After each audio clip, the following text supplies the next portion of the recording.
As the church folks say, I'm glad about it. We made it. I'm glad about it. We made it. Yes, God. Okay. All right, so you So ready? You were I've been talking. ready. I was being polite. I was giving you time to get yourself together. Did we not forget that you was over there trying to gather yourself? I'm back. Last week I was real low because I was sick last week. My energy was real here. It was here. Right. You can be back, bitch, but you need to get off. You can be back, but get off of me, okay? Because I'm trying to be zen today, and not too much on you. You are trying to antagonize my spirit, and I don't want to be that version of me today. I want to be the calm. I want to be. I just read my devotion, part of my devotion to my friends on my Instagram, on my story, and it talked about that. Like we can't be living bold lives if we easily offended. Sounds like easily offended. Bitch, don't do that. Don't do that. Don't do that. I was gonna let you rock. I was gonna let you have it. But then you went too far for some devotion. Can't be. Get out of here. Get your ass out of here. I don't got time. Hold on, my journey. Don't judge me because I hold it. Wait a minute. This ain't about perfection. You judging my journey with Jesus? I'm not judging shit. I'm talking about you like shit to me. Listen, don't do that manipulation, legal shit where you trying to like create like a. That was last week we were talking about context and definitions. That's a part of your skill set. That's a part of your skill set. I heard what you said and I responded to what you said. Do we need to go back to what you said and what I responded to? We can do it. We can do whatever we want to do. All right. This bitch then went to the beach and got some sun, and now she got her little. Hold on. Well, first of all, I've been at the beach like week before last. Came back sick. Yeah, but you went. Yeah, you went the other day. I'm talking. I did. What they got to do? Nobody talk about your shenanigans in DR. Okay, you know what we're gonna do? We're gonna reset. Let's get the lemongrass and the violet oil. Everybody reset. Come on. You know. It's crazy how people talk shit to you and they start with you, and then when you start to engage with their foolishness, now they gotta pull out oils and save you better save yourself. You better do it for yourself. Let's reset. Come on, and keep it all in there. You're hot. Hey, Larry. Remember, what's love got to do with it? When she was like, thank you. When she was doing the yeah, because you know. Listen, these two right here reset me. Lemongrass and violet. This is the personal one that I had energy like reading. They told me violet oil is personal for me, and it's lemongrass. It's a reset. Mm-hmm. Okay.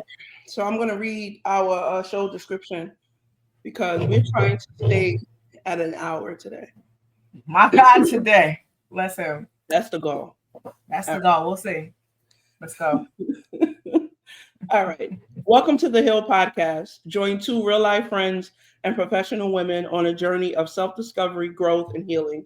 Together, we explore what it means to unpack life's challenges, embrace self-awareness, grow in our spiritual practices, and navigate healing one honest conversation at a time. This is not a space for giving advice, but rather a place to share tools, tips, and reflections that have inspired us along the way. Whether you're looking for clarity, connection, or curiosity-driven dialogue, you're in the right place. Let's hold each other accountable with love as we grow together. Hey, y'all. Week 7. Woo! 7, season 7. 2. We have a new audience this week. I'm live on Facebook. I'm trying something new. So welcome to all my Facebook watchers. If you're joining us, when you join us, please share. Spread the word. We're live on Facebook. I know this is like the second to last episode of season 2, but we're here. Just wanted to try something new. So. You know, I don't really do Facebook Live often, but you know, we're here. We're here now. Jess, how you doing? What's going on? Before we get into the nooks and cranny and the meats and the bones and everything, how you doing? I'm doing better. I'm doing good. Yeah. Today, you know, I had I don't know what's going on with my stomach today, but other than that, I feel better. I did go outside this weekend. Let's talk about getting my nails done. You see my nails design? I think I did really good, by the way. But anyway. Can you bring it into the camera a little so people can see? Like, you got to come in here. Yeah. Sorry. Let's do the YouTube thing. You know, you got to block out. Yeah, you got to do that. You see, I'm not a real content creator. Bring your hand down a little bit. This is behind the nail. No, the other hand. There you go. Bring your hand up. Uh-huh. display hand and they bring the other hand behind it like that. See what Okay, that seems really complicated, but y'all can see it, right? Is it really though? Okay. It's too many. It was too many steps. I didn't know how to do it before. Next time I'll practice before. Okay, so you was outside. You was outside. Besides the nail salon, you went outside. Yes, I went to brunch. I went to the art district in downtown Vegas. It's really cool over there. It was very hot on Saturday, but the food was good. I went to this place called Echo, and they have like live DJ sets and stuff in there. So like the DJ set is literally in the middle of like a living room kind of lounge setting. And then they serve food and like tapas and small plates and all that. But the food was good. And what I liked about them for brunch is that most of the things on the brunch menu you can buy separately. Like if you want like a smaller version of that. Mm-hmm. So yeah, Echo was cool. So if you're in Vegas and you're near downtown, it's not far from Fremont. If you visit, Echo is a cool place. It's downtown Vegas. Gotcha. Real quick, Marla, she checked it. She's on a cruise, so she, you know how it is on a cruise. Oh, I just came from a cruise. Yeah, she said enjoy. Reception's not good out there, but she checked in for a quick. So thanks, Marla, for checking in. Appreciate you. Enjoy your cruise. Bring back a souvenir. Appreciate you. Bye. Yeah, enjoy.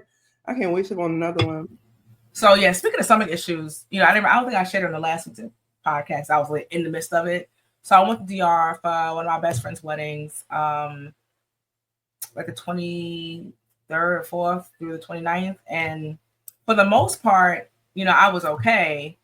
Wedding was amazing. Great time, but the whole crew, at some point in the trip, everybody had stomach issues. Travelers even called travel diarrhea. I got it lightly, but my issue is mine's got worse when I got back. Mm-hmm. So like I ended up being remote last week because my stomach was in shambles, So I went to the doctor today and I'm on the tail end of it, I think. Like right now I'm just a little bit like discomfort in my stomach. They gave me some nausea medicine. They didn't really do that for me. So, I can understand and relate to the digestive issues. It was very annoying because like you never know. For me, it was some people had it where it was like they ate and then immediately in the bathroom. Me, it was like I could eat lunch, like breakfast and lunch. I was supposed to be fasting last week too. That didn't even happen. Because it didn't matter. It didn't matter. I was fasting technically because it was all coming out anyway. You was fasting. I was fasting. I lost 3 pounds. Like I was fasting involuntarily. So that was like a thing. And then I had somebody I knew somebody I was literally 3 hours away and put a con, and they was on this. Their group was dealing with the same thing. So it wasn't like just. I thought it was like because it was in a rural area. We was 30 minutes south, 45 minutes south of Santo Domingo in a small town called San Cristobal, and it was the groom's hometown. Great, beautiful area, very rural. Got to get in like the the real parts of DR. So I was like, maybe it's just that we did the bottled water thing, but yeah, it just wasn't out. It wasn't everybody had a dose of it, so I was just annoyed that it worse when I got home. I was like, what? And it's like been almost 2 weeks, so yeah. So I went to the doctor today. They ain't really had nothing for me, so yeah, whatever. The wait $25, but here we are. Yeah. That's why I've been doing teledoc. Yeah. So did you see any men out there while you was out there at brunch? Is this what's the men's so out there about it? Here's the thing about Vegas. It's not like other cities. Like you have to be at an event or at a place doing something specific in order for you to like meet people. Like people are not walking down the street in 110 degree weather. People are going from their vehicle to the spot, right? So we did brunch kind of early, so it wasn't that many people in there. There was a group of Black men in there, but there were women with them. But yeah, like I was just just outside. I mean, my cousin's in Houston, and he said like it's not the outside weather; it's very much from your car to the. Hey Gerard, is from the it's from the car to the venue. Like you're not doing too much dilly dallying outside. You know what I'm saying? So yeah. So like you out, Yeah, pretty much. I get it. But I did when we were parking. I realized that this after hour spot. They must do like a day party on the weekends. So I was like, I gotta look into this place out here called Cork and Thorn. And I was like, I know it to be a night spot. I was like, it's 2 o'clock in the afternoon. What are they doing today? I'm here for it. When I'm planning my trip, like we're working on that. Definitely we're gonna be dilly and dallying. We're gonna be frolicking, huh? Y'all hear her, right? Y'all hear her talking about all the dilly and dally she gonna be doing. However many days her trip is, however many days her trip to Vegas is, the dilly and dallying is only going to be half of the days. I can guess that. What I don't do is hot, extreme heat. So what? My dilly and dallying behind will be at the poolside in a cabana somewhere, in the water. If it's too hot for that, then we inside. Yeah. I don't gamble much, so I save my gamble for trips like this. Gambling just makes me uneasy. It's a lot. It's a lot of my anxiety. Yeah. I have to plan for the gamble. Like I know I'm not, Yeah. Okay. So for me, let's see what else. Any dating updates? I think I'll listen to dating updates now or after. We can do them now. Okay. All right. So you want me to go first? I mean, since we're already here. I have officially stopped communicating and making an effort with the two people that I was in communication with. Okay. And I'm not like upset about it or anything. If they decided to reach out, I would like respond. And if they, they engaged and they wanted to know what happened, I would explain it to them.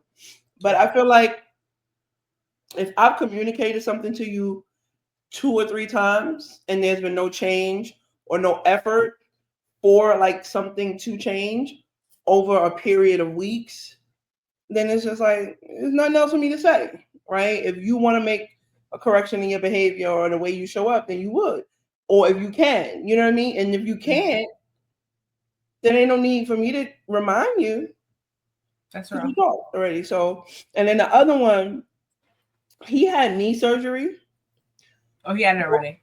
Yeah, he had the surgery, but he had surgery before we were ever able to like actually go on a date. Because he did say he wanted to take me on a date. But here's my problem when it comes to him. He doesn't know how to engage me in communication. So it's like whatever I ask that's all he's going to answer. And even when I try to like, hey, ask about something, it's very like, he just doesn't know how to engage, the way I communicate. That's a real challenge for me anyway, with like communication with people, because I'm a big communicator and I like clear communication. So so I'm off the app for a little bit. It's the end of the summer. I'm chilling, and all the other things I got going on. I got these creative projects I'm trying to figure out, and in my health, I'm good. Okay. I gave it an effort. You did. You gave it a sincere.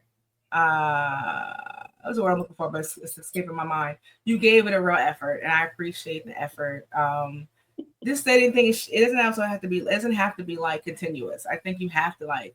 It's ebbs and flows with it. Like, okay, you tried, regroup. When you're ready to go back to it, you try it again. There's definitely like cycles in this thing. So I commend you, applaud you for the sincere effort to try. You did. Do you feel like you learned something from it though? Like I learned about yourself, about the process? Okay. But that's the other thing I was going to say. And what I think I'm starting to realize in terms of like dating and meeting people, it's also like practice, right? Yeah. For those of you who were not here last week, I fumbled an interaction. If you want to know, you got to go watch last season's episode because we're not talking about it again. Last week's episode. Sorry. Yeah, last week's episode. It's up on YouTube, and I let them, they've been giving me a hard time for the last few weeks, so I'm not talking about it no more. But talking to these two dudes consistently and like communicating with them, FaceTiming and all that, as well as like having that interaction, it reminded me of what my non-negotiables are. Yeah. And for me, my difference in like a preference and a standard. Yeah.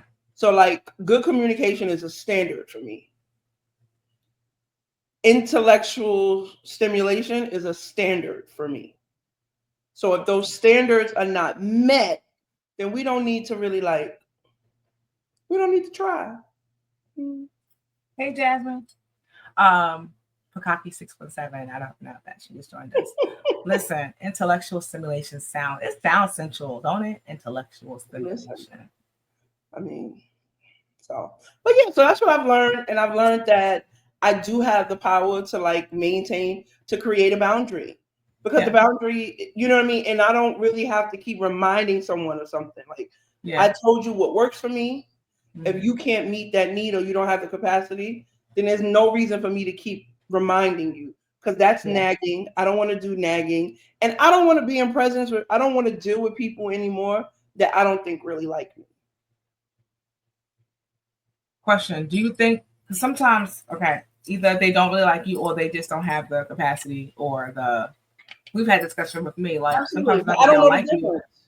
I don't know the difference. Let's go back to that song. It's easier said than done. You don't always know the difference. That's what I'm saying. You don't, like, in the moment. I feel seen. Like, I feel seen.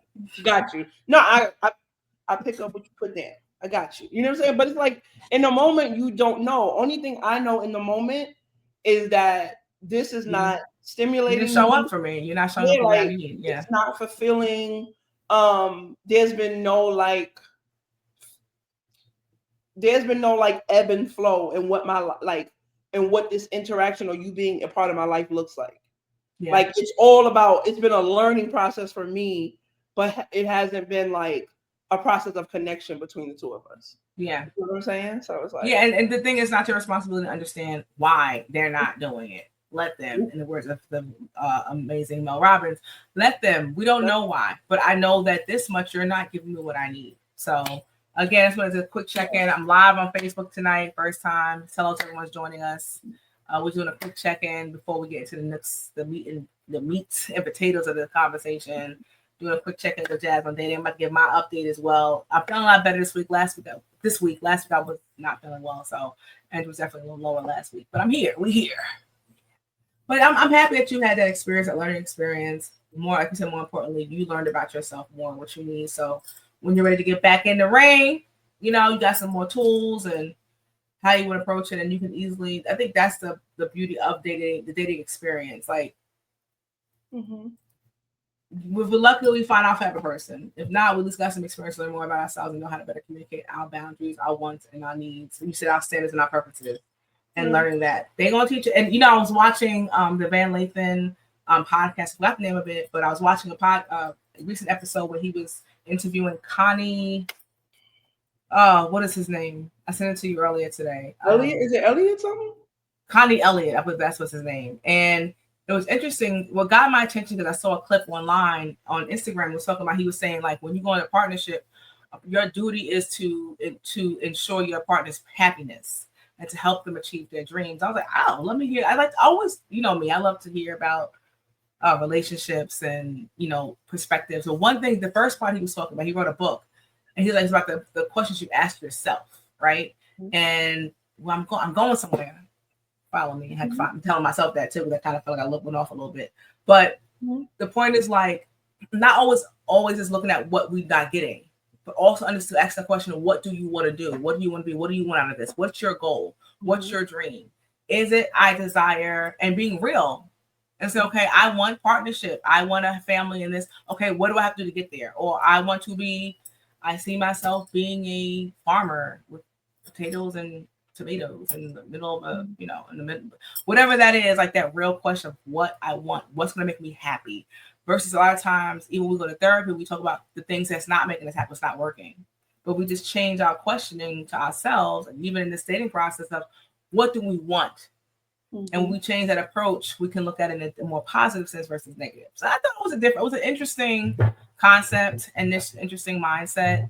And he was also talking about, like, in dating, it's not about changing the person, it's about supporting them in their journey to their dream. Of course, and observing to see that they're doing the things to achieve their own dream and how you can support them. Or like just saying, like, if your man knows that you like to watch your rom-coms, that makes you happy, even though he don't want to do it, he knows that's what brings you joy. So he's going to be a part of that process with him. And then if you know your man likes to play video games, while you may not want to do that, that brings him happiness, so you're going to do those things. You know what I'm saying? So it's like just understanding and getting out. We get selfish a lot of times. We want to impose our own wants on our relationship rather than giving space for each person to be an individual. So it was a good conversation. No, I got to go back and watch that. Yeah. That's the Higher Learning podcast. Yes, Higher Learning. That's what it's called. Thank you. I can't remember the name. I never watched it, but today I fast forwarded to that because I really want to watch the interview. It's a great interview. I'm gonna check that out. Yeah, I think at the core of all of that is self-awareness. Self-awareness. Like that's one of my key words. Self-awareness. You gotta be aware of self. And what's the other word? Agility. You gotta be able to move. Gotta be able to flow. Okay. Absolutely. Where we at? 24 minutes. Okay, like keep one time. Again, hey Facebook family. Thanks for joining us. Hey Tanya. So for moi, my dating experience, I give update on my Instagram stories. I had a really good single. I called it # single summer. And I've met some great guys. I went on some dates. Had some great experiences. Had some some interesting experiences. To learn some more about myself and what I want and what I don't want. And I'm not mad at anybody. Like if I didn't connect, we didn't connect. We moved on. There's no foul. There's no bad energy there. Again, similar to what you went through or experienced about okay.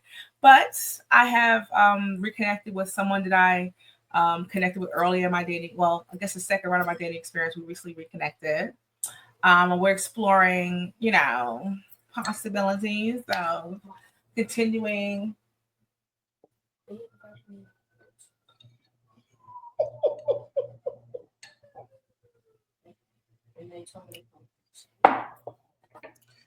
So I just want y'all to know, you can't see her face, but I know that there's a face on the other side of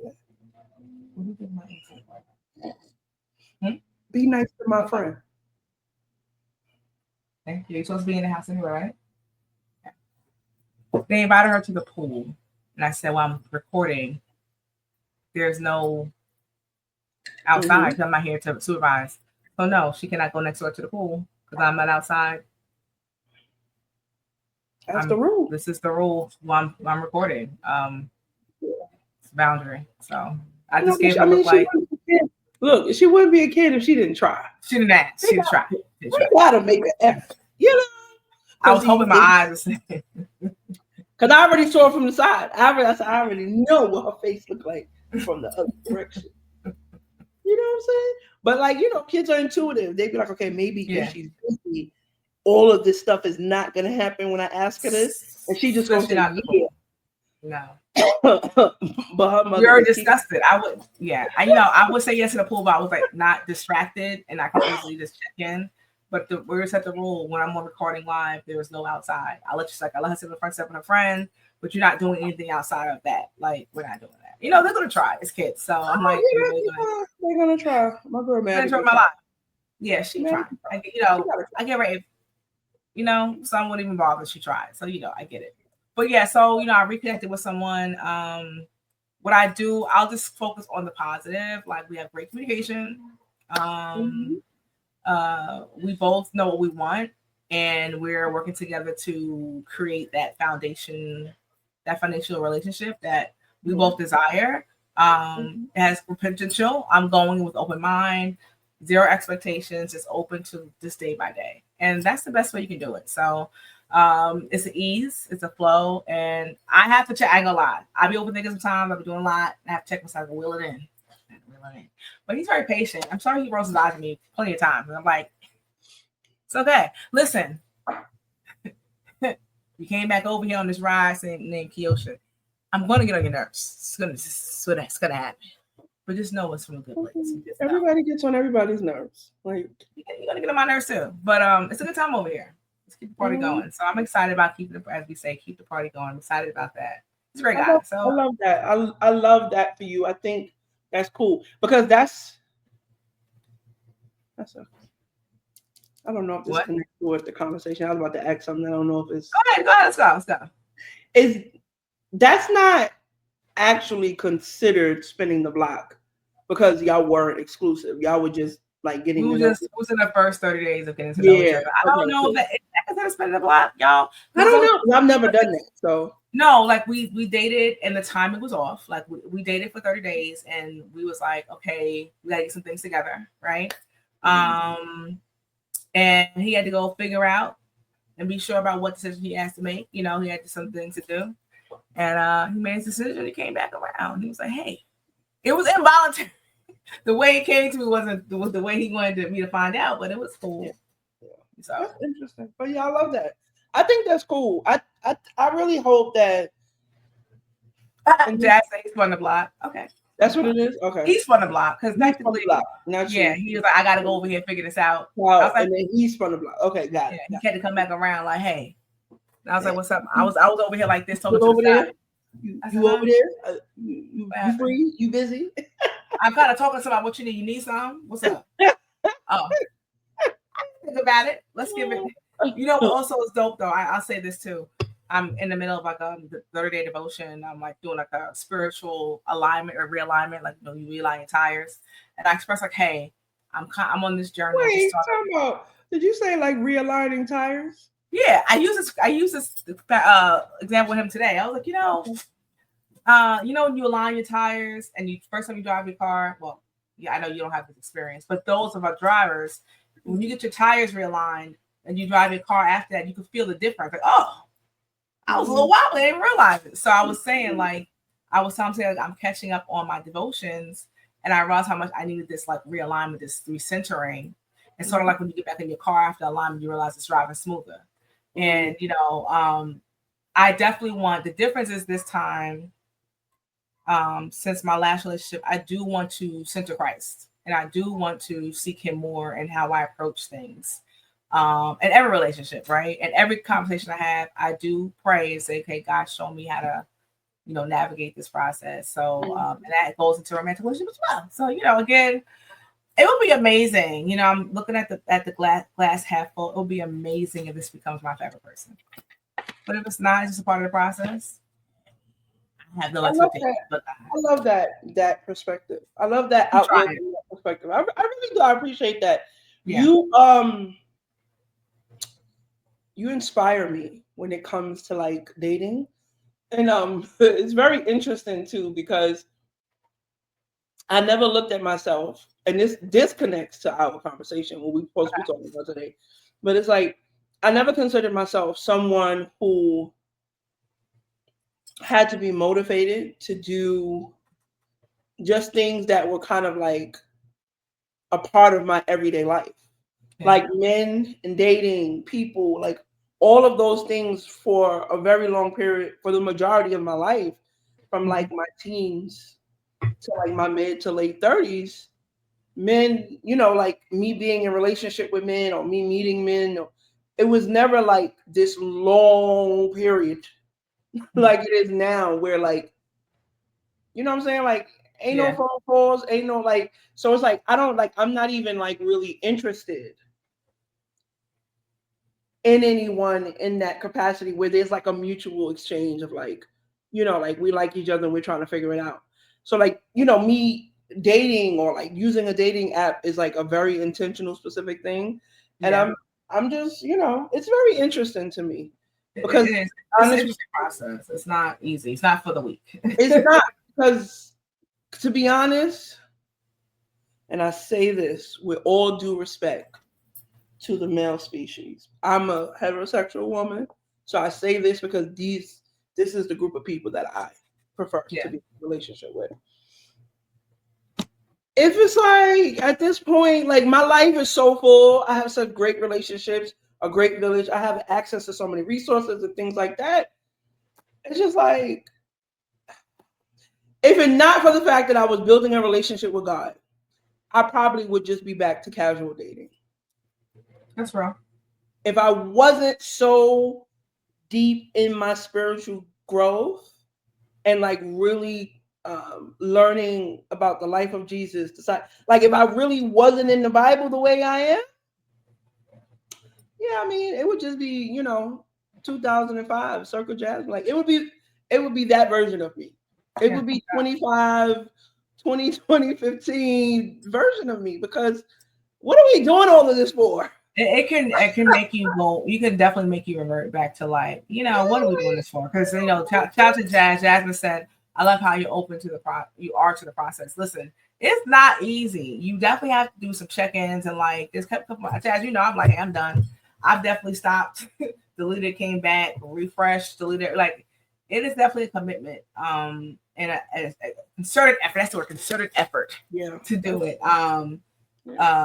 She said the idea of dating scares me. It scares me too. Who said that? Jasmine, Pukaki 617. Yeah, Jasmine. It definitely, now that I know how to pronounce it, I'm saying it all the time now. Yeah, I see. You like that word. It's not, it sounds very familiar to something, my mind. Mm-hmm. That's not appropriate, but we're not going to get banned. I was like, where did that from? But anyway, so it definitely,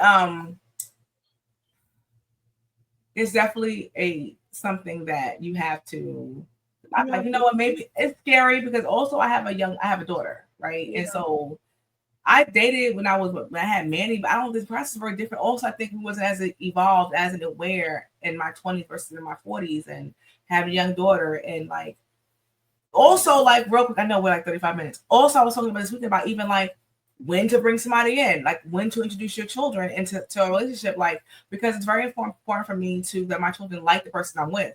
And I remember I did this 1 years ago. My son did not like this person, couldn't stand him, didn't want to be around him. And I don't ever want to be in this place where my kids, like, don't feel comfortable around somebody. Yeah. So, like, in my last relationship, I introduced him as my friend first, just to kind of get a baseline, like a temp check. Like, hey, this is my friend. You can't want to play video games. They're like, whatever. It was on to me, but still, like, I wanted to explore the initial interaction. And like, I've even researched like how to do that. You're supposed to do it in a neutral place where the child feels comfortable, and not in the child stays place at home. And like, how do you make the introduction? Because I don't want to just date only when my daughter's my father, or I have to find a babysitter. My child's part of my life, so dating me is dating my children as well. So like, when you get to a place of like, okay, I trust this person, I like this person.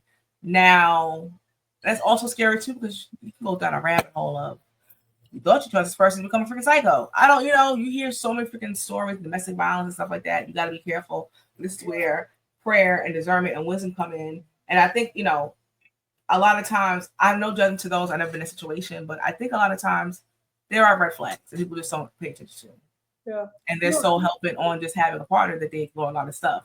Yeah. Because I haven't been, and I don't want to make myself like I'm better than someone because I haven't been, but I think that comes with wisdom and like discernment, and like, girl, you saw the sign. Even with the stuff, even the less dramatic stuff that we've experienced in relationship, let's be real, I saw the sign, but I decided, let me see how this, so. Yeah. But it's the dating process of like knowing what you want and what you don't want, and boundaries, and like, I think that's real though, but I think it also ties into, and y'all know how I am about words and language, right? Yeah.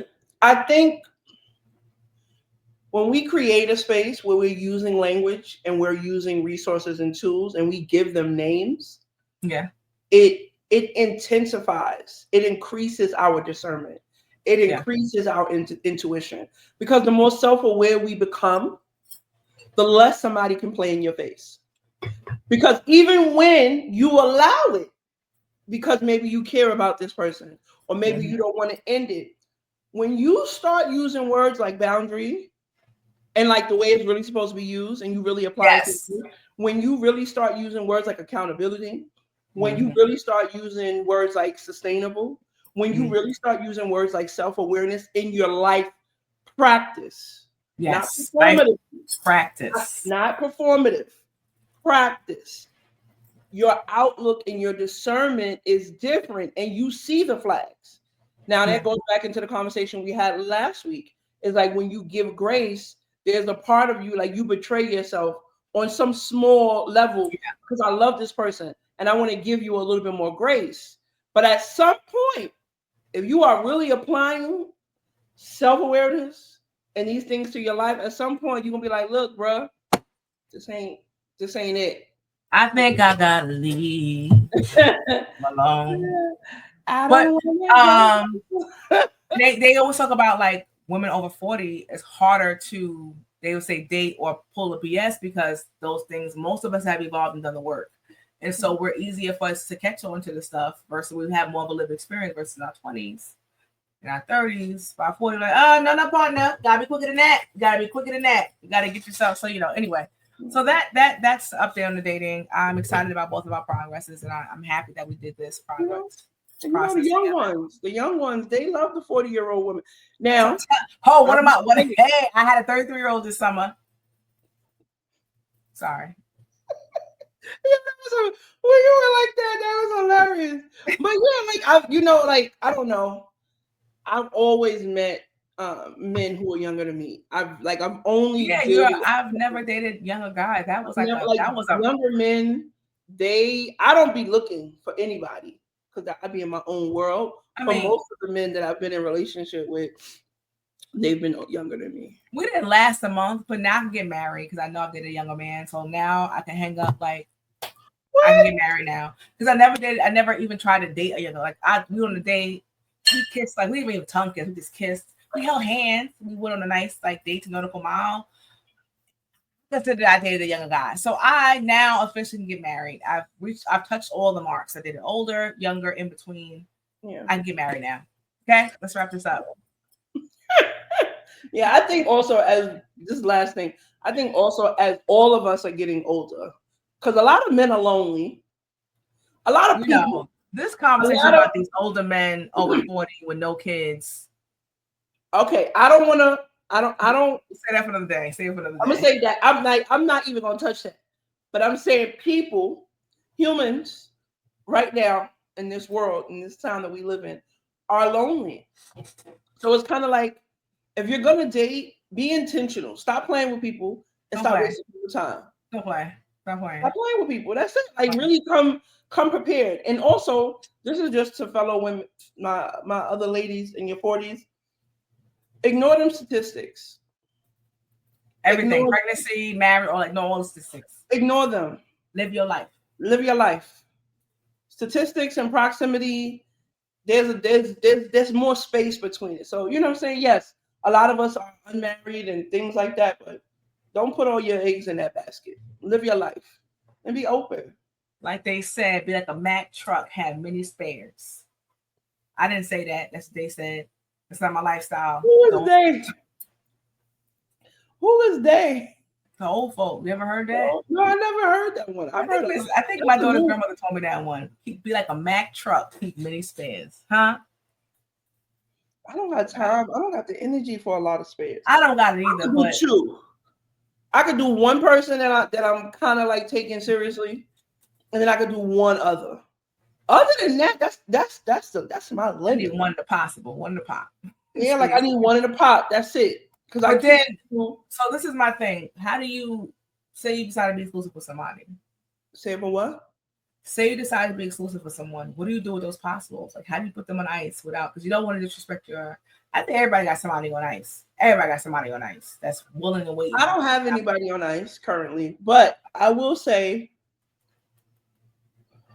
for me at this stage of my life, you've read messages, things I've said to people. I'm just gonna tell you, this is not, like I'm seeing somebody else, and respectfully, we can no longer communicate. I like to keep those kind of conversations very short. Yeah. I don't like to play around with like figurative language or passive. Yeah, language. I don't like to say conversation.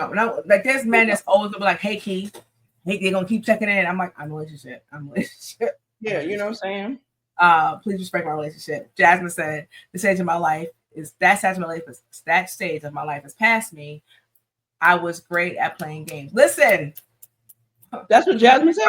She was great at those games when she was there, but at that point, at this current stage, that's past. Listen, we could play a ring around a rosy all day. You know I don't have. Yeah, I'm not there no more. Even like one of the pop, it's hard to maintain. Like what? See, I used to have a lot of pops. I used to keep pops. I never took anybody serious, or I never like made a concerted, serious effort in like most of my relationships that happened in my 30s. Yeah. But like now, I don't got it. And the meaner you are, the more they hang on. Yeah. You know how difficult it is to play spades with a handful of possibles? You know how difficult it is to be a master. You could be a master spades player. You know how many times I've turned tables over and pushed cards because I had a handful of possibles, and my partner was doing shit that was counteractive to my possibles, and I'm pissed now. So I can't do that in real life. I can't have a roster. I just don't have the capacity. Yo, this is unrelated. So you know what I just realized? I guess because you're on Facebook Live, you see the thing at the top, it says one person watching. it's never like that in That's the actual Facebook then, but screen, I though. can't see the comments though. Oh, that's interesting. Let me Okay. see. I don't I'll think I can see this a little bit more. Yeah, we gotta. So Jasmine goes, wild one for this one. She said, "I've had people in the same place and balanced it. LMAO. It's a Gemini in me. That I'm just saying. I'm glad it's a Gemini because I No, have a I'm friend glad that she also. ended. I'm I got glad a she ended with it's the Gemini in me. You know, it is Gemini thing. Because I have another Gemini. I was in a club with her a couple summers ago, and she had two with the same. I was like, I was impressed. I was taking notes. It's Gemini. It must have got to be a Gemini thing. She's also Let me tell you something. That thing too. Ooh, I don't want to speak ill of the Geminis, but I'm gonna say this to y'all. I love Geminis. I've dated some. I've had, but every Gemini I know, they're fully capable of being two different people consistently from day to day. They can have multiple lives. I have seen things with Gemini that I just be like, is this normal? So when I was young, I never like attributed to nothing like astrology based. Yeah. But as a guy knows, there's a consistent theme, child. But anyway, there's like a black box on my thing. I don't know what this is. Oh, that was me trying to see if we can on your page. Like in my screen, it was like a black shadow of a block. I don't know what it was. It's going there. Jesus. But yeah, but shout out to Gemini. I love y'all. Y'all are good to me. Yes. So we're gonna get into the last. We have 46 minutes. Let's see what we can do here. So we can get some stuff done in 20. Okay. All right, cool. Let's do this. So it kind of ties into what we talk about because the things that we want, right? Recognizing the blessing. And so this is like the meat and potatoes we're gonna talk about. So how to recognize a blessing, right? And sometimes we pray for something, then get it, and treat it casually or question if we're worthy of it. Jazz, we can go right back into the dating thing because when I was experiencing this person I'm reconnecting with, you kept saying, "This is what you prayed for. This is what you prayed for," and I was like, "Oh," he was like, "Recognize it. Take a deep breath. What about that job you're working, and it's a little stressful, and you wanted it, you got the salary you're praying for." And you get wrapped up into the complaining part. Not when it's like a hostile. When it's about hostile, but just like everyday stuff, right? Mm-hmm. You're like, hold on, this is what you prayed for. Mm-hmm. So how are you going? How do you recognize the blessing? Mm-hmm. But here's the other thing too with that. Like from a career perspective, right? Even when you get the job and you get certain things, one of the things that we don't realize is that you're gonna get some things that you didn't pray for. Yeah, it comes with territory. It comes with other stuff that you didn't necessarily ask for or pray for. And you got to figure it out. Like my current situation, I know that there's a blessing in this current period that I'm experiencing. I know that I have an opportunity to do things very differently right now than I've done in the past. But there are still some days when I get up and I'm just like, am I prepared? Am I doing all the things? So here's the thing that I think about, and this is just from a spiritual aspect, right? Because I'm like, my spiritual walk has been, this version of it is very new, like, right? I'm no longer like in the residual faith space. Me building my own relationship with God, sometimes there's like, if I don't do this, then I won't deserve that. So sometimes it can get a little murky when you talk about blocking your blessings, right? So it's like sometimes I don't know if I'm always stewarding what I've been blessed with in the proper way. But then I'm like, okay, well, God, you knew who I was before you gave this to me. So whatever I'm going through in this process and learning how to steward this, learning how to maintain these things that I pray for and that I'm, that I want to have. So my prayer is usually like, God, show me who I am in this. And remember, he didn't give you to you if you wasn't prepared for it. He won't give you anything you're not prepared for, right? Yeah, so that's knowing, yeah. Yeah, and but the self-sabotage happens.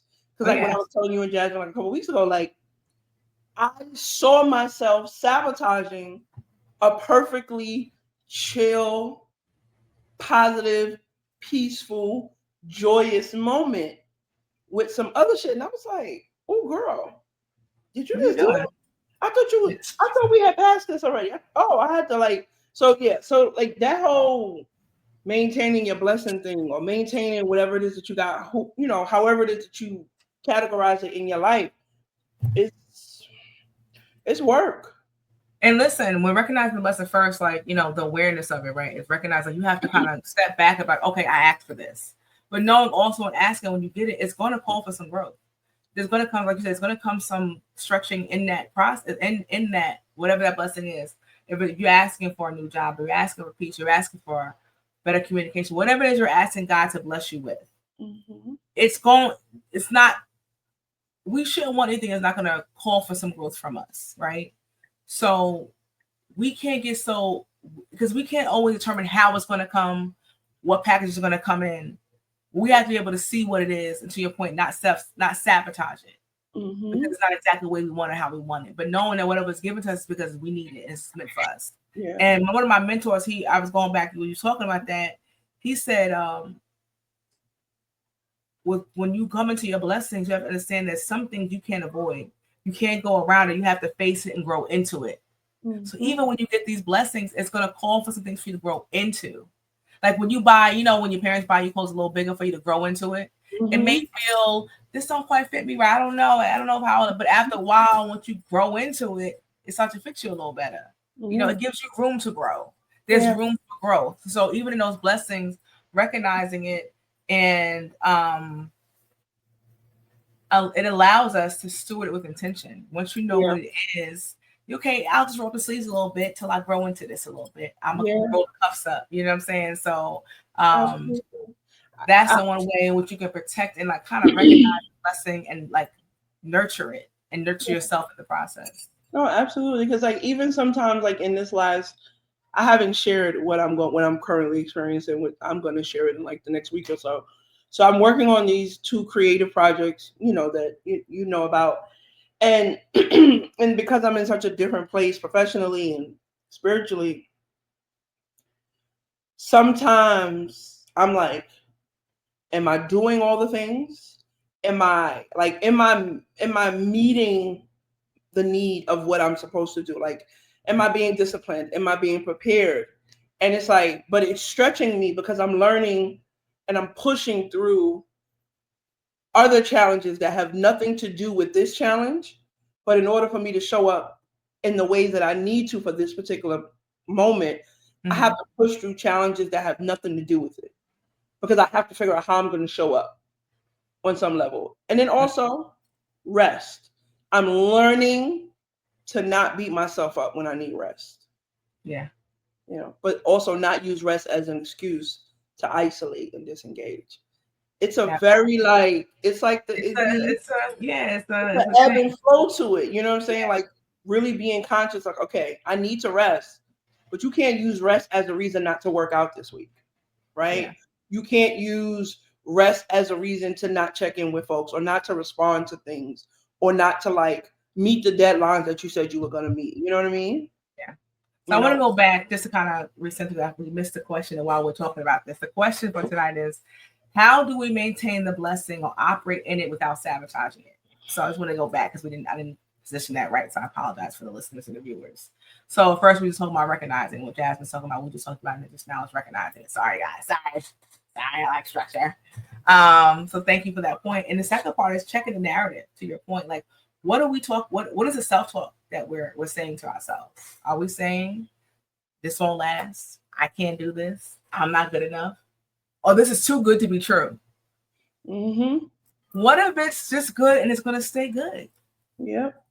I think the second day or like a few days after this latest transition I've experienced, I came across that scripture, Matthew, I think it's Matthew 8:13. And in that scripture, like I wrote it on my wall, and every day when I have like, if even a doubt comes in, if even like something you know, like I'm thinking negative. Oh, this is not going to work out. What am I going to do if this happens? Mhm. You know what I'm saying? It says, go your way, and as you have believed, so let it be done for you. So as long as I believe it's going to be done for me, it's going to be done for me. That's a promise. And oh, That's a promise.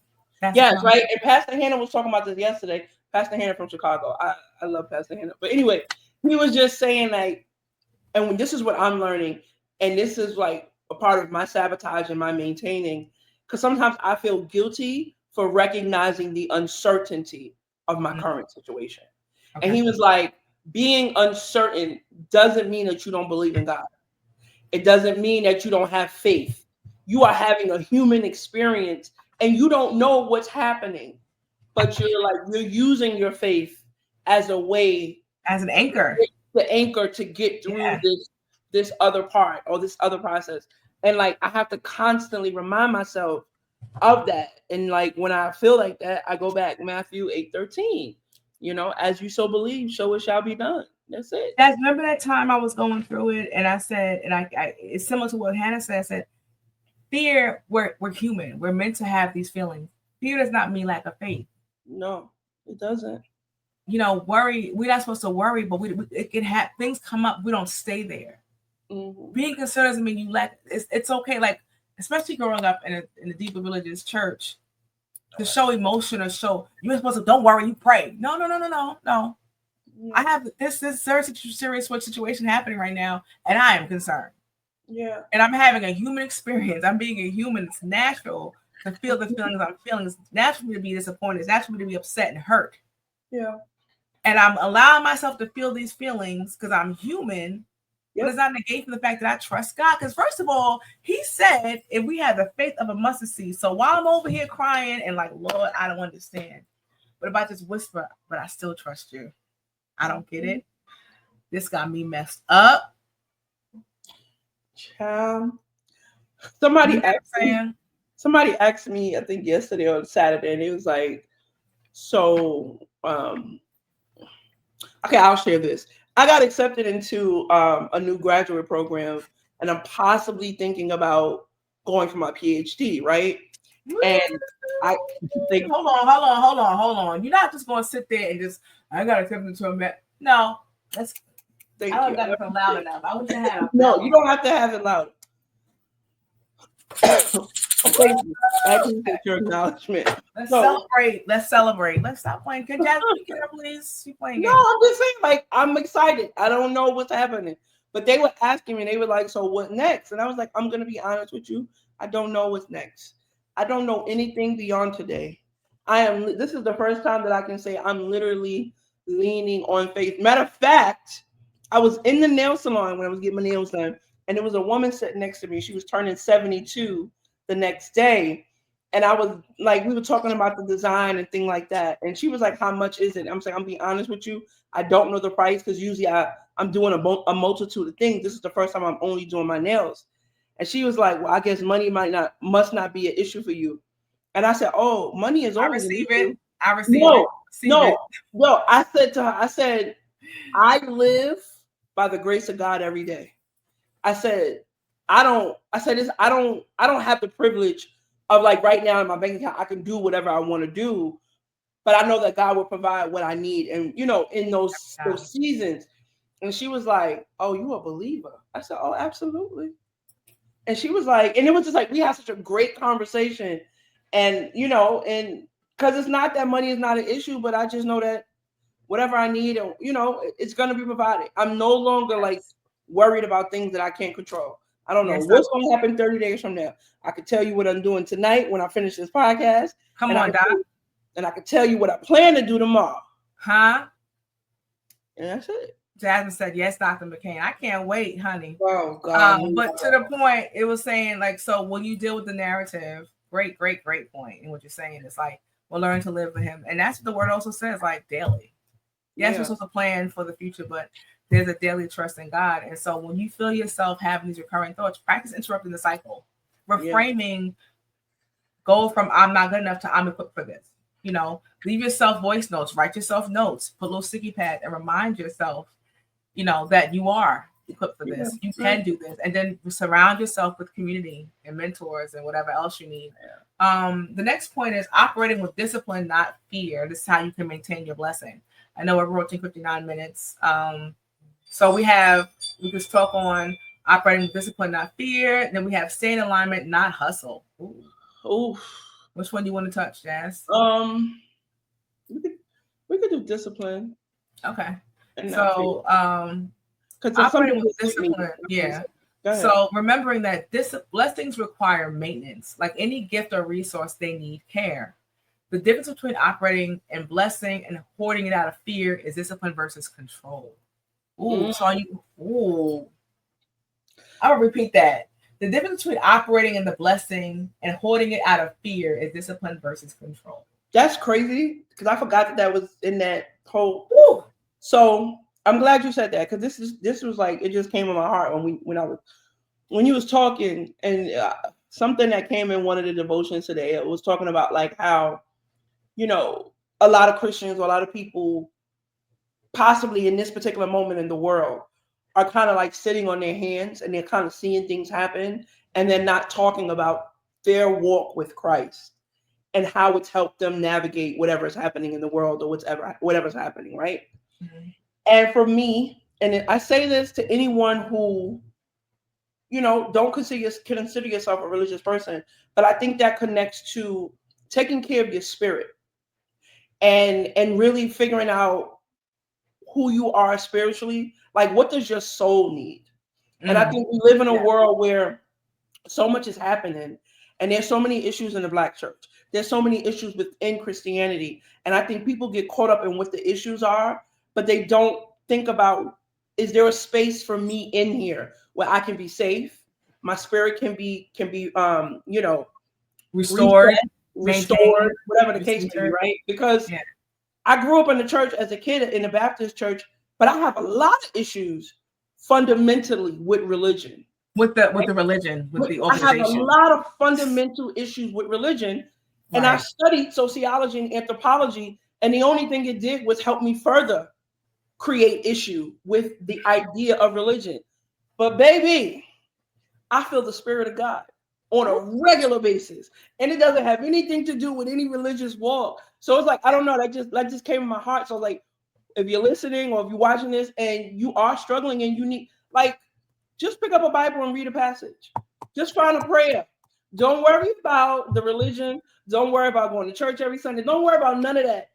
Because religion will have you thinking, how are you even worthy to feel a presence? Yes, you said because I can't feel God. I'm not worthy of feeling God. But you said something so real. I feel God so much more now in my everyday life. You know how many times I just stop in the middle of my day and just go into worship? How many times I stop in the middle of the day and just say, God, I thank you. How many times I stop in the middle of the day and go, I feel his presence resting in my life. And many of you can look at my life and look at my posts and be like, she ain't saved. She don't know God. She out here in her bikinis and passing cups with her feet. And guess what? Because I will cuss you. I cuss you and I cut you. Huh? No, I wouldn't cut you unless I had to. But it's like you're on a journey. I'm on a journey and posture over perfection. Posture. Where's my heart's posture every day? And now listen, God just called for us to grow. At some level, I gotta step it up. We're gonna listen. Now He's gonna be like, all right, Keith. Now we talked about grace last week. At some point, God like, all right, now, all right. At some point, you gotta grow up. Yeah, sometimes you got to mature. Listen, at some point you gotta grow up. But there's also in your life, there are going to be things that you will be challenged with throughout the course of your spiritual journey. And it doesn't mean that, you get to like kind of walk around and do whatever you want to do and just ask for forgiveness. No, but it's like, are you operating from a positive heart posture? Are you displaying kindness? You know what I'm saying? I'm thinking about just my religious experience and like growing up in church, and it was always a competition of who's the most saved. Who can become a missionary evangelist first? So it puts you on this like streamless track line of like, you ain't really it if you ain't become a licensed evangelist. Like, and so we're on this kind of like imaginary like comparison. We find ourselves caught in comparison and feel like we're not what we're supposed to be in Christ because we can't sing loud, we can't do the most runs, we can't and the Bible said, and we can't do all that, so you can't be, you know what I'm saying, so you don't make it to the inner circle, so you find yourself like, well, I must not be it because I'm not where everyone else is, and so that's religion gets you caught up in this imaginary like racetrack of like, and they're off, and who gonna be the safest, and who gonna speak in tongues first, and who gonna get married first, and who you must, girl, please, this is an individual journey. Okay. I'm tell you something. I went to a church one time, and that lady put that oil in my forehead, and she tried to get me to hit the floor. And I looked at her. I said, "Don't do it again." I'll be like this. Don't do it again. Don't do it again. That's when you get in the stage. Listen, because I don't fall, you're not going to tell me that my walk with God is not valid because I don't operate the way you operate. The devil is a lie. I'm only fall unless I feel the Holy Spirit slay me. You're not slaying me. And I have felt the Holy Spirit, and I have been in places, and I'm a crier. I'm a crier. It's like everybody, your walk looks different for everybody. But it's like, I really do think we are in a time where people's souls are like really, really arrested. Like their soul is just like, where do I go? Where do I turn? And I don't know. This is just for me, as I'm learning and reading the Bible. Jesus was hanging out with the crooks. Like, wasn't with the treasurer. He was also a thief. Like, I was like, you know what I'm saying? So it's just like, it's not about perfection. It's not about perfection. Posture over perfection. That's the term. Yes, posture over perfection. It's not about perfection, but it's also about like finding something foundational that you can mirror your behavior after. Like it's Christ. It's just behavior. Now, you know what I'm saying? Some people. Yeah, we got off track here, but you know what? I'm just saying, that was on my heart. Because that's, you know what? Because that's where Spirit led. Holy Spirit led us here. Holy Spirit activate. You know what I'm saying? Whatever calls to you. If it's Buddhism, if it's Yoruba, if it's Islam, whatever it is. We're inclusive over here. Like whatever your heart is called, like find something. Say a prayer, write a prayer. Talk to God. And the point is to stay grounded in your values, continuing healthy habits, and create values. You know, doing your spiritual maintenance, your emotional maintenance, your physical maintenance, setting boundaries so that blessings don't become diluted or drained, right? Like knowing what you need to do to maintain your blessings. If you have to set up time blocks, not talk to certain people after a certain time or before a certain time or at all, whatever things are, that's what discipline comes at. Because you can't be fearful of cutting some folks off because it will be hurt your feelings. I got to focus. I can't talk to you right now. I got to cut off certain communication. I got to limit some of the noise, outside noise, to maintain this blessing. And sometimes too much noise can divert. And, like we had a series in my church about drowning out the noise. Mm-hmm. Sometimes you just see quiet with God and say, God, show me even how to navigate this job, how to give me the strategy, the wisdom to keep this job and succeed in this job. And the fourth point, because we want to wrap this up and don't want to go too far into it, stay in alignment, not hustle. When we receive something good, we can panic and try to prove that we deserve it by doing the most. You're doing too much, huh? But the blessing is not performance-based. It's often I'm about to take off on Yeah, you be killing me. It said, Jesus, because he's talking to me here. He said, but the blessing isn't performance-based. It's often alignment-based. Mm-hmm. I'm not going to be shady.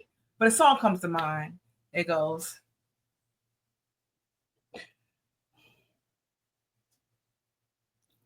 I know the inside.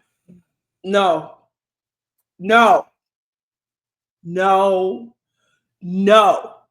I will not participate in this. It's a good song. I'm not even being shady. You can't. You are. The laugh, the inability to get the lyric out. I'm not participating in this. I only laugh. I know you're gonna laugh once I sung the song. I'm putting up my church finger. I know the assignment. I don't want to put anything that's out of alignment. The lyrics are great, and they line up to what we're talking about. I promise you. I only laugh because I knew once I started to sing the song, you're like, no. But I promise you, it's a great song. I think it's a great song too, but I don't have time for your foolishness right now. This girl here, this one right here. Look, she can't even give a straight face. I'm not fooling with you, Keisha. Because the song is about my ex, okay? It's whatever. But it's a good song. And I actually like it is a good song. It's a very good song. It's raggedy person, but it's a good song. And no, I didn't say that. Forgive me, Lord. Sorry. I'm choosing thoughts coming out loud. Oh. Y'all are seeing in real time the challenge. We're trying to be in alignment with what God wants for you. Ken Lightened. What's this? Hi, Ken Lightened. Who is this? Ken. Oh, Kenny. Hey, Kenny. Is that Kenny? I don't know. Okay, so, but then, okay, right. I gotta bring it back. So in friend, I gotta bring it. We got 10 minutes. Okay, so the question you would ask yourself to stay in alignment, not hustle, is what keeps me aligned? God, you made God made me this way. Sorry. You need a minute. Want me take this one? And then the second is how can I stay in flow, not frenzy? Go ahead, take it off. I gotta get myself together. Okay. How I stay in alignment is that I practice honesty with myself and in my village. And I ask God to help me stay in alignment. And I ask God consistently show me who I am. Show me who I'm supposed to be in these moments. Right. Like, who do you see me as in these moments? Because sometimes, my vision can get blurry and sometimes I don't have the clarity. I'm just having the human experience. And I may not see that in this moment, I'm actually positioned to lead. Or maybe in this moment, I'm actually positioned to follow. But who I am as a person, I'm a natural leader. So sometimes I may be taking on a role in a moment that I'm not supposed to take. So I'm constantly asking God, show me who I'm supposed to be in this moment. Is this a moment for me to follow? Or is this a moment where I'm supposed to lead? Or is this a moment where I just need to be still? You know what I'm saying? So those are some of the things about alignment. Yeah, when you spoke about leadership versus serving, I think there's also one where in leadership you are serving, right? No, I didn't say serving. I said following. Leadership is serving. Okay, you're right. I didn't hear. I'm sorry. Okay, follow. Leadership for me is leadership is service for me. But I have a question. How do you follow when you may not necessarily understand or fully align with it? Because in corporate especially, how do you follow a vision you're not fully aligned with? Because sometimes you got to do it because that's what. I'm a plot twist kind of girl. I just like to see how. Yeah. Okay. It's easy for me to follow because I'm just gonna let you do whatever you're gonna do because. That's where I struggle sometimes. I ain't gonna lie. Because if I don't understand the vision, I'm like, this is stupid. Yeah. Because I'm a strategic person. So I see things like that. And I'm like, they talk, I'm like, this don't make no sense. But also, in those moments, I also am learning because I already see you ain't got no contingency plan here. None. And this whole shit gonna fall apart. So while it's happening, I'm mentally saying, so when I'm in this situation next time, this is what I'm gonna do. This is what I'm going to do. So I'm looking at it like that because this is foolishness. I don't know what you over here doing. But you know what? You in the leadership role. I'm going to mind my business and I'm going to follow because I want to see how it all falls out. And, and God never fails. He never fails. I can give you so many situations where people didn't listen and they wanted to lead and it led them into the pit. That's their lesson to learn. And sometimes, like we said, I said last season, right? You got to look out lead you, but you got to, you know what? The faith and frenzy part. So here's what I'm practicing now. The frenzy, because I be in a frenzy sometimes. So I do get anxious at times. But when this current transition that I'm experiencing happened a couple months ago, I can't explain it. It was just like God was like, okay, this time you got to do it differently, right? You got to do this period differently. And I realized, so when I heard that, and I felt that in my spirit, I had to go back and do what did I do before that I can no longer do? Oh, I was doubtful. I worried. I was all over the place. This time, I'm not worried about it. I'm not all over the place. I'm leaning on my faith. And that's why I say, today is one day, tomorrow, I don't know what's going to happen tomorrow. I don't know how I'm going to wake up feeling, how I'm going to look. I don't know anything. But I just know what's happening today. And I've learned to not be in the frenzy. I minimize what I share with people. I minimize when I share certain things with people because I don't need a lot of outside noise and I don't want to be in a frenzy. And to some degree, I don't want a lot of opinions. because I do feel very strongly that can cloud this the is sound of between like me and voice God. of God. I need to hear God. I don't need. Yeah. And even if and then you also have to remember when you do speak to some of your accountability partners, you can take that into consideration and say, okay, God, now I talk to you, I talk to my accountability, I'm gonna put this back in front of you. Yeah. Oh Lord, show me. Yeah, but I think even like I think even or confirm the things that or confirm what I've heard. Confirm this is where I should. Yeah, but I think even with like your like with our accountability partners and the people that we like, go to about certain things. Yeah, those people know you. If you trust them to be your accountability partner, they know you, right? Like they know that anybody knows that they tell me something and we have a conversation, I'm going to take out what I need. Yeah. I'm not going to chew it all and spit it out, probably. I'm going to actually go through it. Okay, this filter through. I said, eat the meat. This applies to me. This applies to me. I'm not sure about this. Let me see what that feels like. Nah, you know what I'm saying? Like that's my process. And like I know with you're gonna go through your process. And there's some people we gonna do what the fuck we want to do anyway.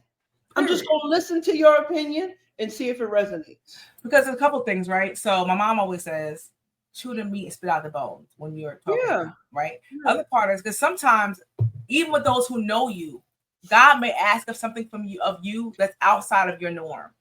And so, something they've never seen. They've never even seen in you because it's different for them. They not even going. Sometimes they not going to be able to see it. Or you're going to ask God to put the people in life who see it. Or they may not. It may be a serious season of isolation, whatever it is, right? So there's no good way of approaching this. But I was thinking about like, what if those moments when God asks you to do something unconventional, even for you? Yeah. And even when your mentors and your accountability partners like, girl, sir, and I know, okay, God, okay, I'm gonna need you to just. I need a double copy something. But it's just thinking about that. And sometimes, and I have to recognize sometimes also that sometimes we are called to do something that's unconventional as well. And sometimes even our people, it makes me one person say, if God said do it, do it.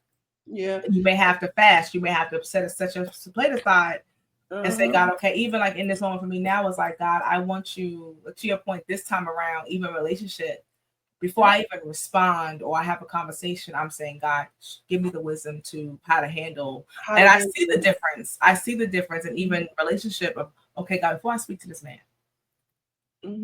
before I say anything. Before I say anything. Show me. Yeah. Kiki, we've come to the moment where I need to you gotta go to the bathroom? Yeah, I'll be right back. I mean, we can just end it. Just like that? That's kind of whack. I mean, we was having a good conversation. But you twisted. Okay, you gonna hold? How long you gonna be? You gonna hold us down? Yeah, just give me a minute.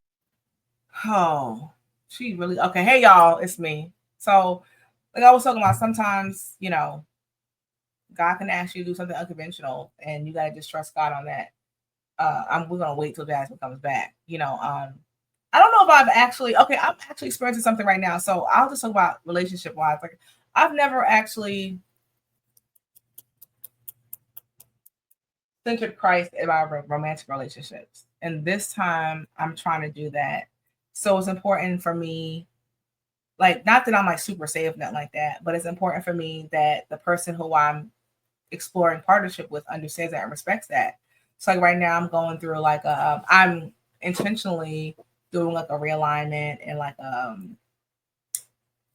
you have to tell everything, but I'm doing like a devotion. And I said to them, because we're reconnecting, I said, hey, I want to focus on this fast. Hey Jazz, you back? Mm-hmm. Focus on this fast, and then this is unconventional for me, and then let me get through this consecration, and then we can kind of center back. And I've did that before. It's different for me. My mom was like, why don't you invite him into doing it with you? I was like, I never thought about that. And they are supportive of me on this 30-day journey of like, no, I want you to do this for you. I want you to finish this. I don't want to get in the way of that. And I love that. I love that for me. I love that for him. And yeah, whatever. But I appreciate your smile. I really but I've never really thought that I could have someone who understands my spiritual journey, and to have someone that understands and supports it is new for me. And being able to like set a boundary, even in the spiritual sense, of like, hey, I want to focus on this. So I need to. pull back right now, and they can respect that. And I think this is probably something we can talk about next week, because I've been thinking about this, and I wrote this in my journal the other day. It's like, how do we wait? Oh, what to do in the wait? Like, what do you do during the wait, right? Because a lot of times we don't have the patience for the process. Oh, I gotta get that book. I didn't know what to do while you're waiting, honey. Oh, I gotta get that. I wonder by John F. Hanna. But yeah, like, cause like that's something that I think about all the time. Like when I moved out here and everything lined up. It wasn't easy, but everything lined up. I had so many successful moments, and like I had so many wins in a very short span of time. You know what I mean? Like I got 3 promotions. I finished my master's. I lost like 75 pounds. Like I went into remission with my thyroids. Like I was on a, you know what I'm saying? I was up. You know what I'm saying? And I never saw me having to do some of this stuff again. Right? So that's another thing, like what to do while you're waiting. Because I'm not waiting. I'm learning not to wait and be like miserable about it. This is another phase, another process, another transition. And it's something that I didn't learn the first time that I'm going to learn this time. Or something that I needed that I didn't do the first time that I need to do this time. You know what I'm saying? Like, even like that in my story this week, like sometimes you put yourself in a loop. There's a reason why you like when you're teaching a child something, like keep going through it because it's something we ain't quite learned yet, you know. And it was some guy that we were watching one time. It was like this Thursday night. I think it was at Hannah's church, and it was just like it was about like the waiting process and like figuring out who you're going. Like not being thirsty and desperate while you're waiting. And like being conscious of it. It's like, I'm waiting. And when something doesn't feel, when your discernment is like, this ain't it, don't force it. Like learning to wait and be happy about the wait, finding joy during the wait. Like, what is there for me to look forward to while I'm waiting for whatever else is coming? Like, how am I practicing? You have to encourage yourself, you know? Like, what work am I doing? You know what I'm saying? Like, what are you preparing while you wait? How are you preparing? Like, you know, discipline. I want to be a wife. How am I preparing for that? I want to be a better mother. I want to be a business owner. How I'm preparing for that? I'm just talking about just general stuff. No, that's not why I'm laughing. I'm laughing at something else. I'll tell you. This chapter's here. He said, stay focused, prepare, encourage yourself, pray for divine connections. Don't be weary. My God, because we be tired. Bless them. You got to bless them in the wait. God, I bless you. I know. Remove all the residue. Submit and resist. Listen for God. Stick with it. I gotta reread this, but this came out 2007. But I bought it just early this year. I think some things are just stay. They don't lose their relevance. We all have something we're waiting for, whatever it is. And so, what to do while we're waiting, and then when you get it, how do you maintain it? We're talking about the maintaining of the thing we waited for. But we are both having something that we have to hold, that we're maintaining, and there's things we're waiting for. So it's a duality in life where we're waiting and maintaining at the same time, and how to activate and maintain and navigate those two spaces. Yeah. So here's the other thing. We got 8 minutes. We got a little 8 minutes. A little less than 8 minutes. Go ahead. What about while you're waiting, what you want or what you desire changes? And maybe, sorry.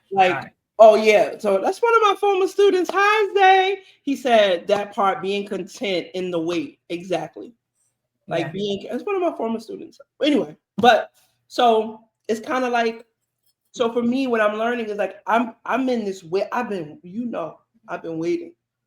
I've been in a long wait, right? It's been a lot of wait.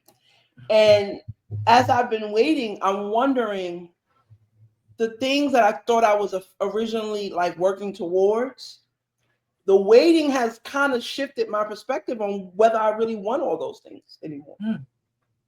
So it's like sometimes the wait is to also maybe like curb your enthusiasm. because you think you want this. You think you want that person. You think you want that thing. You think you want these things. And then in the wait, as you mature and you become more self-aware and you learn how to better manage yourself and your own emotions. I'm no front. Sometimes I'll be sitting here and be like, do I really want those things anymore? It's a list of them, but we don't got to get into that right now. Yeah. But I'm just saying.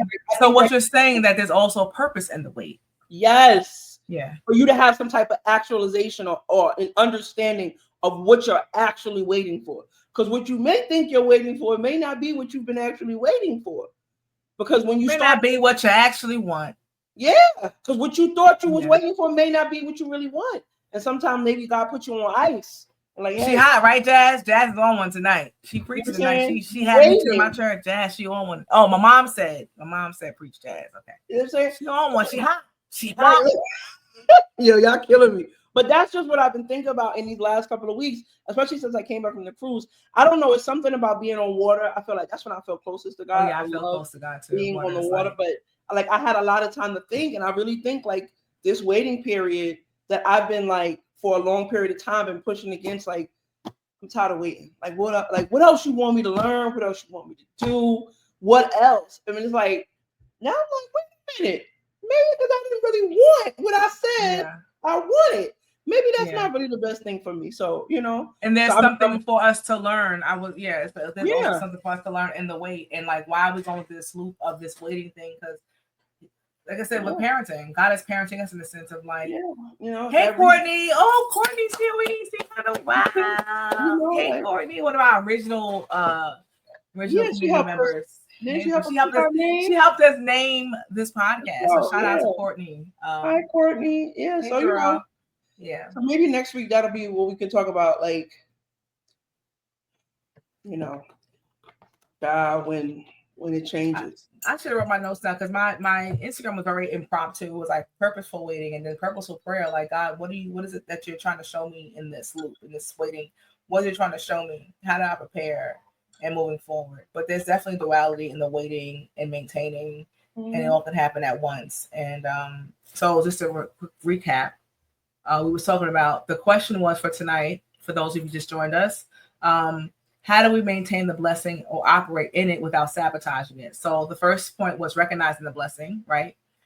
Calling it out, because sometimes we get distracted with all the things that we don't, for self-sabotage or second guessing ourselves. So first, calling out, waking awareness to it, so you can recognize what it is that you have and you received this here, it's in your hand. The second part is checking the narrative. Self-sabotage comes also from internal stories, telling yourself the narrative, it won't last, so I'm not good enough. And what you do, you practice by interrupting those cycles, by reframing your mindset and the words you speak, by replacing those negative thoughts and doubting thoughts with telling yourself, I'm equipped for this, with reminders of speaking it, firstly, verbally, writing it out, with Post-its, and also your community. 3 is operating with discipline, not fear. Blessings. So when you have the blessings, you have to maintain. It requires a maintenance. And you do that by staying grounded in your values, your spiritual growth, your faith, your physical, your mental, whatever that means, and creating healthy boundaries and habits to maintain your blessing. Because what good if you having a blessing if you can't enjoy it because you're sick? You got to take care of it. Because what if it ain't a blessing? Huh? What if it ain't a blessing? You know what I mean? What? What's not a blessing? I said, what if something that you like what if you're praising something, or you're really happy about something, and it's not the blessing that you thought it was going to be, and then you get to the other side and it's like, oh,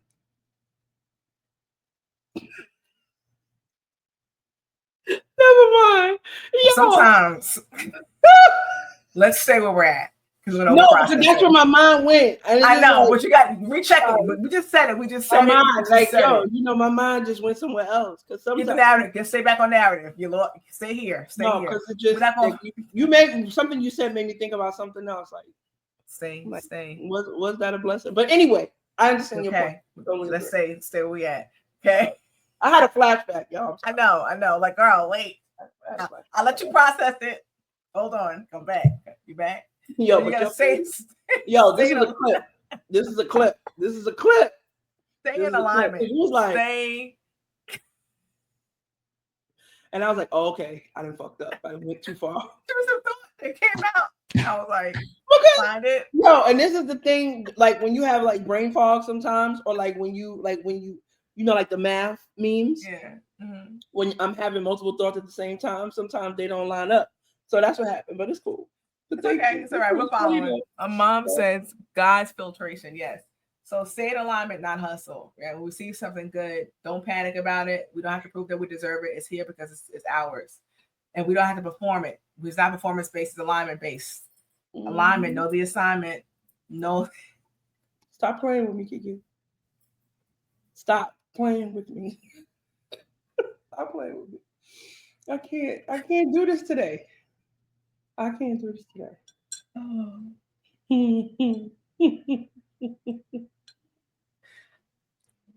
Yo, when I tell you,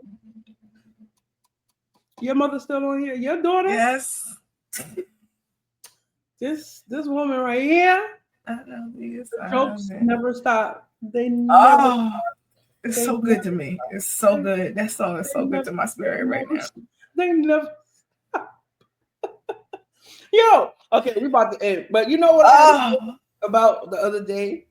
But this is ties into what we're thinking about. Like when I was thinking about like giving the dude that I was talking to from Cali, like thinking about giving him more grace and like going through that process.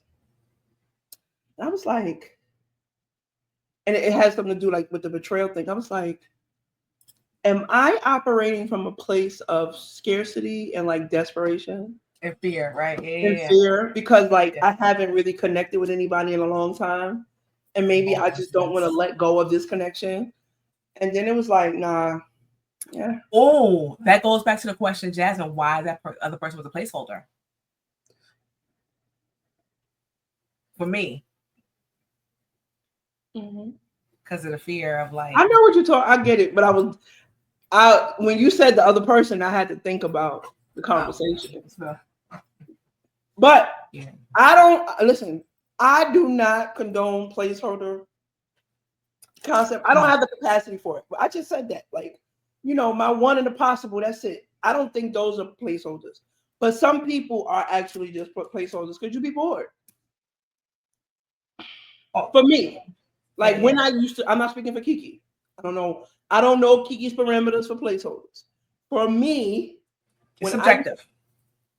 There you go. So I ain't even gotta explain it. It's subjective. Do with that what you will. Okay. Be blessed. We love you. Thank you for joining us tonight.